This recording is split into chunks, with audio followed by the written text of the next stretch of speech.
suaranya, Pak. Ya, monggo Pak Joko.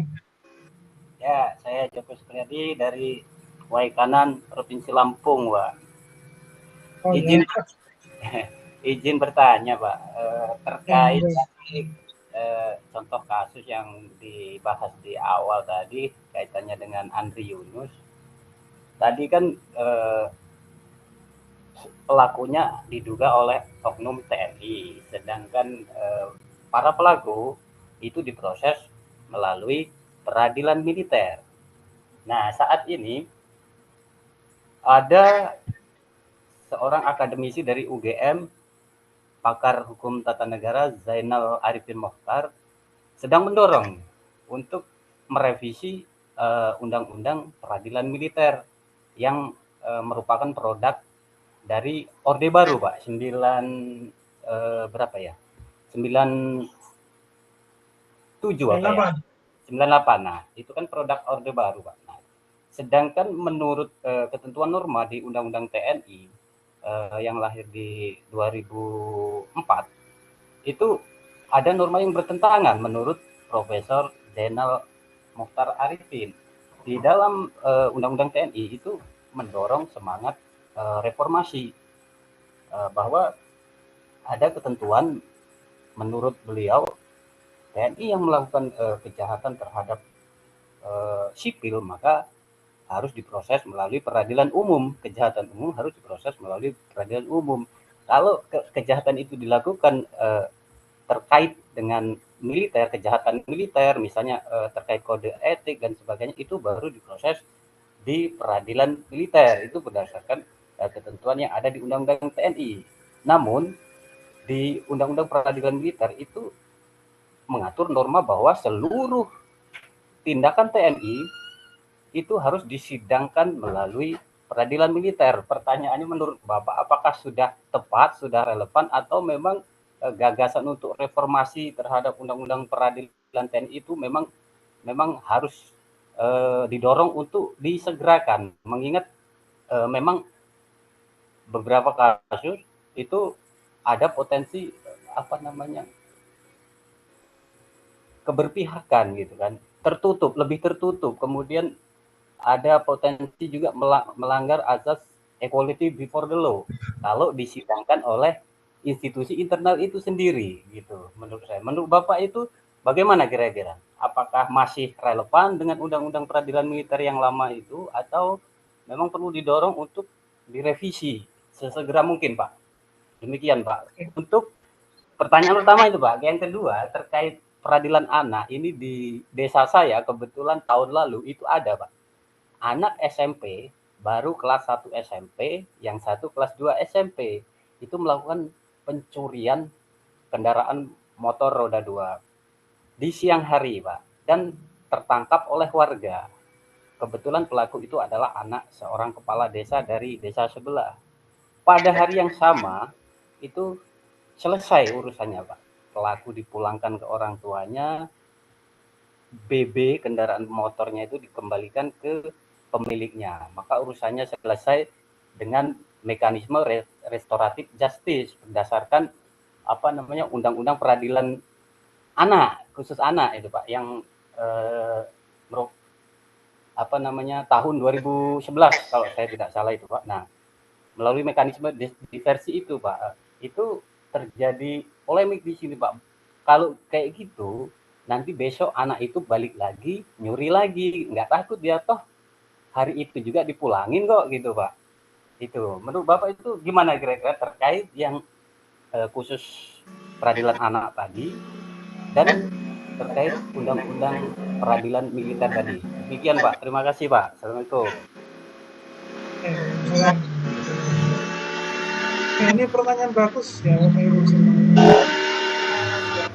Sudah diskusi-diskusinya. Ini juga menceritakan segala oh saya dulu. Ini juga menceritakan dalam segala bentuk yang terjadi beberapa belakangan. Pertama, terkait pengadilan militer. Pada dasarnya, pengadilan ini itu dibentuk di zaman Presiden Soeharto. Kalau kita juga Kita pernah melihat sejarah, sama berkaitan sejarah kejahatan HAM masa lalu oleh pemimpin-pemimpin kita itu sangat luar biasa sekali. Di pemerintahan Presiden Soeharto yang dikenal sebagai pemerintahan yang sangat otoriter, diktator, dan sangat tidak demokratis. Contohnya yang terjadi adalah tahun 98 sebelum runtuhnya masa Orde Baru, kita selidiki lagi banyak banget penculikan aktivis yang segala keberadaannya itu sampai sekarang itu orangnya itu tidak tahu di mana, apakah meninggal atau seperti apa. Nah, kalau mau bicara meninggal ya mayatnya tidak ada. Ini kalau sudah sampai saat itu tidak ditemukan ya otomatis meninggal dulu. Ya, mayatnya itu entah dibuang, entah dikubur, seperti apa itu tidak tahu. Dan yang melakukannya itu bukan masyarakat sipil, melainkan adalah militer, pemerintah, keamanan negara yang seharusnya menjadi pelindung bagi warga negaranya. Justru dia membunuh warga negara. Ratusan ribu ya aktivis di tahun 98 yang tidak kawan. Jauh sebelum itu, mungkin Bapak Ibu semuanya menelaah perjalanan bangsa Indonesia. Jauh sebelum itu, pemerintah kita itu pernah melakukan kejahatan pembantaian yang dilakukan oleh militer atau ABRI pada waktu itu. Yaitu apa? Pembantaian Partai Komunis Indonesia, PKI. Dulu, ya, waktu itu masih Soekarno sebenarnya, cuman jenderalnya itu sudah Soeharto. Dulu, setiap orang yang melakukan teridentifikasi menganut sistem Partai Komunis, maka saya katakan pada waktu itu hilang.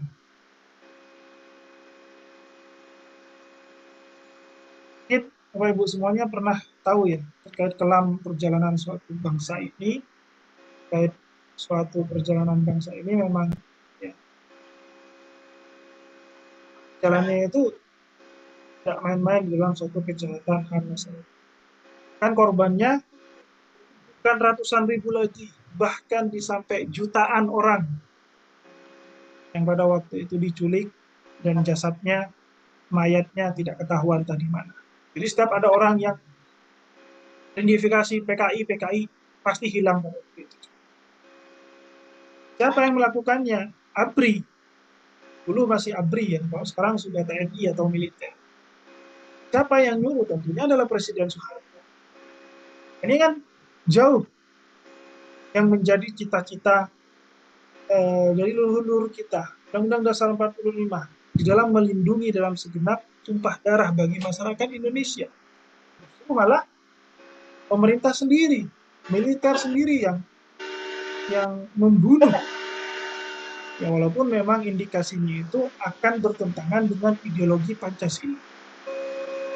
Makanya Partai Komunis pada waktu itu dibantai, dibasmi, bahkan digenosida karena dianggap ideologinya itu bertentangan dengan Pancasila.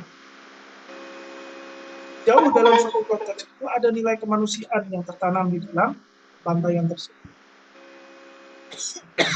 Sejatinya kalau kita telah zaman sekarang, kalau kita lihat negara-negara komunis seperti Cina, Korea Utara, justru mereka lebih maju dibandingkan dengan Indonesia. Kita bukan mau mengajak untuk komunis, bukan untuk mengajak anti Pancasila, melainkan kalau kita telah apa yang dilakukan oleh leluhur Soeharto, orang-orang zaman dahulu menghentikan penyebaran komunis di Indonesia.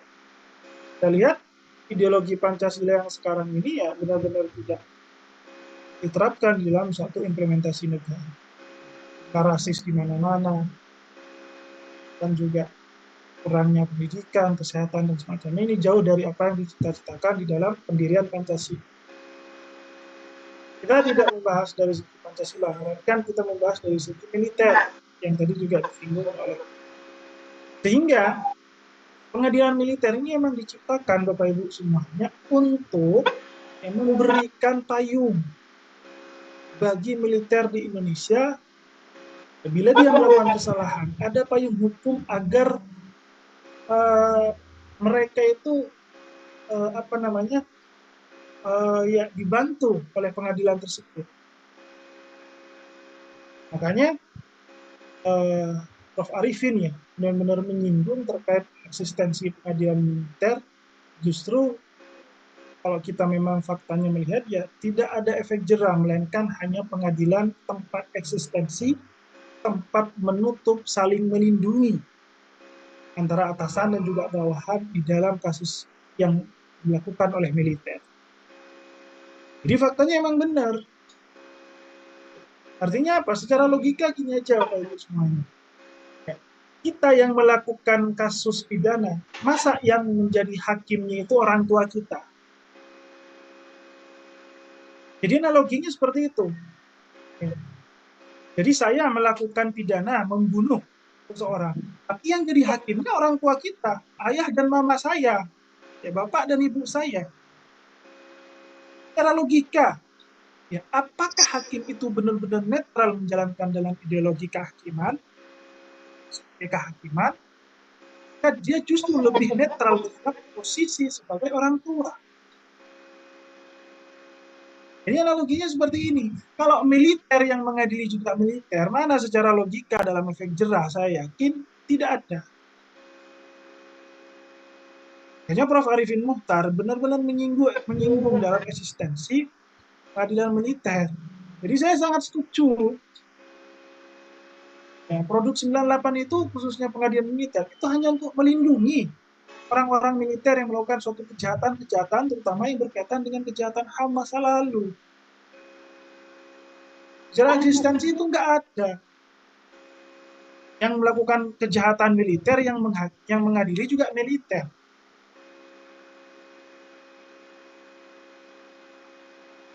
Jadi kalau kita analogikan seperti itu, saya yang membunuh, sedangkan hakimnya itu orang tua saya.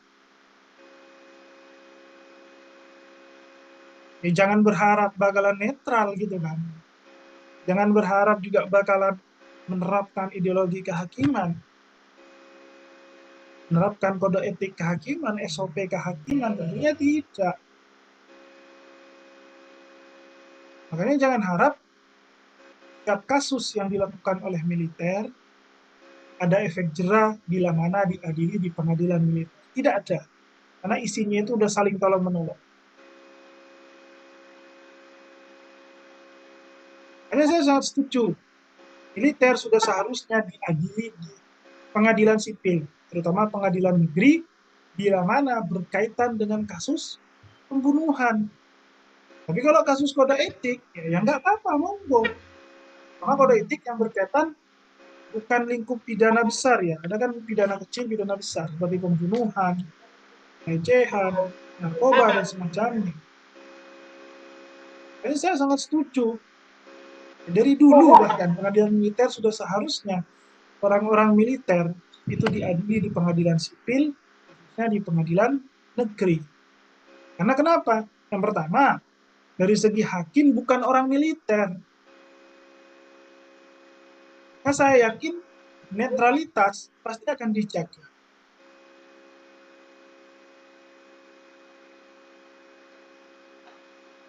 Artinya kita jangan berharap Bapak Ibu semuanya pelaku yang sudah ditangkap benar-benar pelaku inti. Bisa saja dia adalah korban yang disuruh atasan, pura-pura masuk ke publik untuk melindungi pelaku inti. Jadinya nanti di proses pengadilan militer yang terkesan tertutup hanya dihukum seringan-ringannya.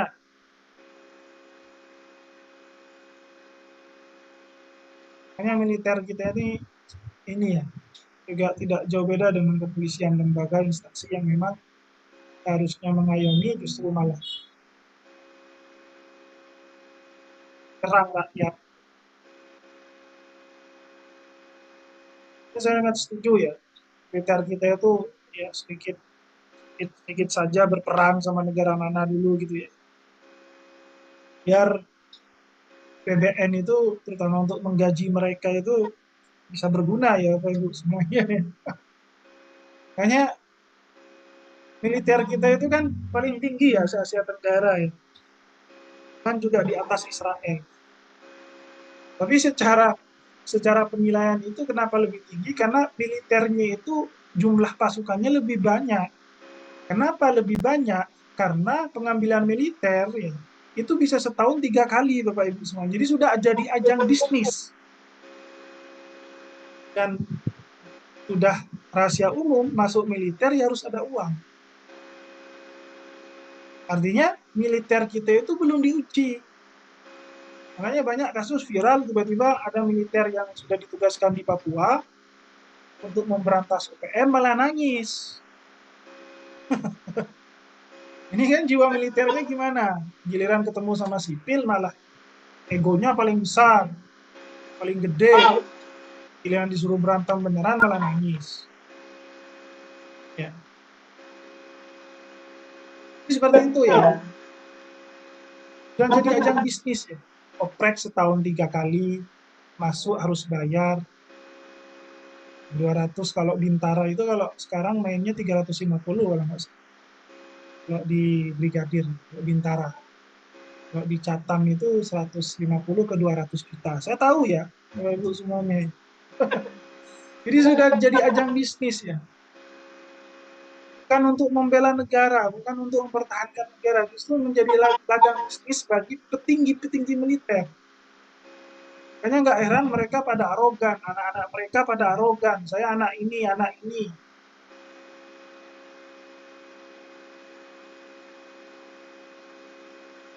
Makanya saya sangat setuju agar pengadilan militer itu sudah seharusnya diadili di pengadilan sipil.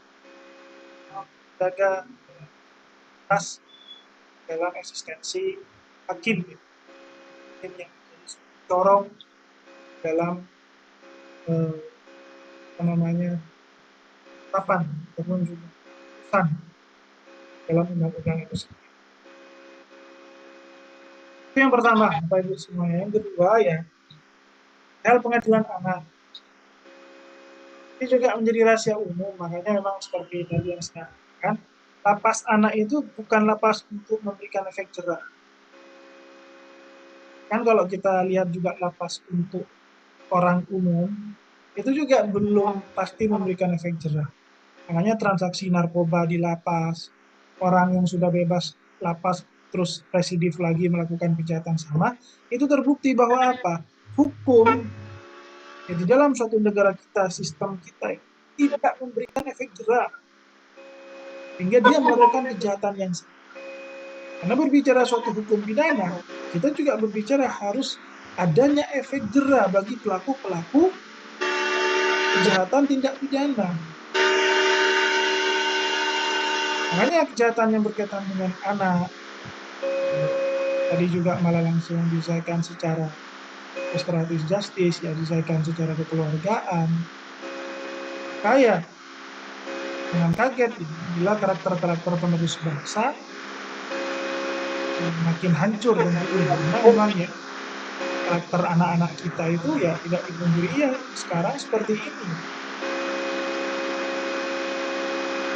Makanya sekarang banyak mengkritisi undang-undang tentang perlindungan anak yang terkait batas usia anak dikatakan dewasa yaitu 18 tahun dalam konteks pidana itu harus diganti.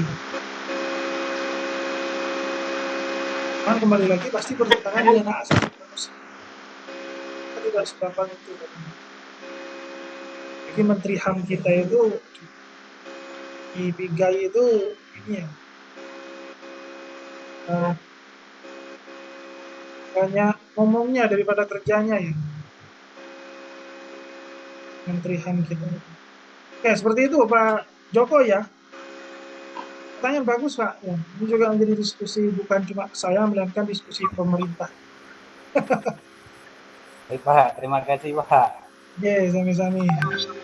Jadi ini yang diharapkan ya, dan masyarakat kita terutama mahasiswa hukum memang harus sangat kritis ya. Harus sangat kritis dalam menyikapi isu terutama yang berada di lingkungan. Ini pertanyaan bagus, ya menjadi pertanyaan bukan cuma ke saya, melainkan juga ke pemerintah tentunya. Cuman ya kelantangan sebenarnya saya kagum ya kalau masyarakat kita itu benar-benar semuanya lantang. Cuman takutnya adanya intervensi, ancaman yang dilakukan oleh penyiraman aktivis itu takut terjadi ke keluarga, takut terjadi ke anak. Kebanyakan masyarakat kita itu lebih memilih untuk membungkam dibandingkan untuk bersuara. Memang ya negara kita seperti itu ya. Kan ya mohon maaf berdirinya Presiden Prabowo juga menguatkan institusi TNI kembali, menguatkan semi-semi Orde Baru kembali yang saat ini sudah terjadi ya Bapak Ibu semua. Beberapa belakang ini sudah terjadi. Banyak yang aktivis-aktivis kita yang mengomentari, memberikan masukan, memberikan kritikan justru apa yang mereka dapatkan bukan dari perbaikan, bukan dari kinerja, melainkan yang dilakukan oleh pemerintah sekarang adalah menyuruh orang-orang untuk membantai, untuk memberikan pelajaran agar orang tersebut tidak bersuara kembali. Seperti halnya yang dilakukan oleh saudara Andre, aktivis tentang militer. Ini kan sudah semi-semi Orde Baru, semua ini sudah sangat ngeri sekali ya. Sudah sangat bahaya sekali. Pemerintah, kita mengkritiki pemerintah sedikit saja, tiba-tiba kita diancam. Ini kan bukan negara demokrasi ya. Negara demokrasi itu seharusnya ya ditampung. Masyarakat itu mengkritisi karena mereka kecewa. Bukan berarti malah kita itu dibantai. Ini kan malah seperti Orde Baru. Orde Baru itu kita mengkritiki Soeharto, itu besoknya udah nggak ada orang itu tuh. Kita mengkritik pemerintah di tahun 98, di tahun 90-an. Nah, orang itu yang menjadi komplotan, yang menjadi ketua kelompok, ketua organisasi, besoknya sudah nggak ada, hilang. Jadi benar-benar sangat bahaya sekali kayak gitu sebenarnya. Sama bagi pemerintah yang anti terhadap kritikan, anti terhadap aspirasi dari masyarakat sendiri. Sejatinya negara demokrasi ya payung hukumnya itu tertinggi adalah masyarakat. Rakyat menjadi suatu tonggak dan juga pilar di dalam suatu negara demokrasi. Kenapa? Karena yang menggaji adalah rakyat melalui pajak-pajak rakyat. Dan negara itu kalau bukan dari pajak itu dari mana penghasilannya semuanya? Bahkan 80% ya APBN nasional itu berasal dari pajak dari masyarakat se-Indonesia. Bahkan BUMN saja itu sering banyak mendengar ruginya daripada untungnya. Dan secara logika saya juga heran. BUMN ini kan tidak ada saingan ya. Pertamina tidak ada saingan. PLN tidak ada saingan gitu. Pihak swasta mau buka tentang PLN, tentang kelistrikan, mau buka bensin, pihak swasta justru dipersulit isinya. Tapi pertanyaan kenapa kok Pertamina, PLN ini kok sering banyak ruginya setiap tahun? Padahal mereka tidak ada saingannya. Kalau Indomaret oke banyak kan saingannya, ada Alfamart, ada Kelontongan Madura, ada Kelontongan A dan B. Tapi kalau berbicara BUMN negara, mereka nggak ada saingannya. Kenapa kok laporannya itu rugi terus? Kalau memang bukan banyak mafia korupsi di dalamnya. Itu ya Bapak Ibu semuanya. Ini saya kalau semakin panas memang teriak-teriak Bapak Ibu semua. Ini tiba-tiba istri saya langsung negur tadi. Ilin katanya.